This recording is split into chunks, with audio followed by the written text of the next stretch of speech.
కూడు, గుడ్డ, వసతి ఈ మూడిటి గురించినే ప్రతి ఒక్కడి తాపత్రయం అంటారు. దానికోసమే మనిషి జీవనం ప్రభుత్వాల యొక్క బాధ్యత. కానీ కూడు ఇప్పుడు పెడుతున్నాయి. అదే రేషన్ ఇవ్వడం ద్వారా ప్రతి ఒక్కళ్ళకి కూడా ఎవరైతే తినలేకపోతున్నారో, ఉండలేకపోతున్నారో. గుడ్డ అనేటటువంటిది ఎవరి కాళ్ళే సంపాదించుకున్నారో ప్రభుత్వాలు దాంట్లో ఇన్వాల్వ్ కావట్లేదు. ఇకపోతే వసతి అది ప్రభుత్వాల యొక్క బాధ్యత.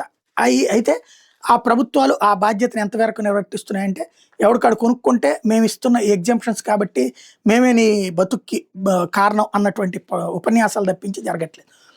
ఒకళ్ళు ఇస్తున్న టైంలో వస్తుంటే ఇంకొకళ్ళు రాజీవ్ గృహకల్ప, ఇందిరమ్మ ఇళ్ళని రాజశేఖర హయాంలో కడితే తర్వాత వచ్చినటువంటి రోసయ్య, కిరణ్ కుమార్ రెడ్డి, చంద్రబాబు, కేసీఆర్ ఆపేస్తారు. అలాగే వాళ్ళ హయాంలో ఇల్లు తీసుకొస్తే టిట్కో ఇళ్ళ లాంటిది తర్వాత వచ్చిన జగన్మోహన్ రెడ్డి ఆపేస్తాడు. జగన్మోహన్ రెడ్డి టైంలో తీసుకొచ్చినటువంటి ఇళ్ళని ఇటు మళ్ళీ చంద్రబాబు ఆపేస్తాడు. ఇట్లాగా నడుస్తున్నటువంటి దశ.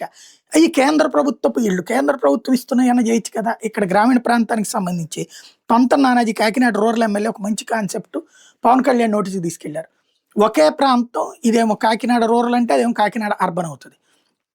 ఈ రూరల్లో ఉన్నటువంటి వాళ్ళకి కూడా దాంట్లో 1,80,000 రూరల్ అర్బన్లో ఉంటే 2,80,000.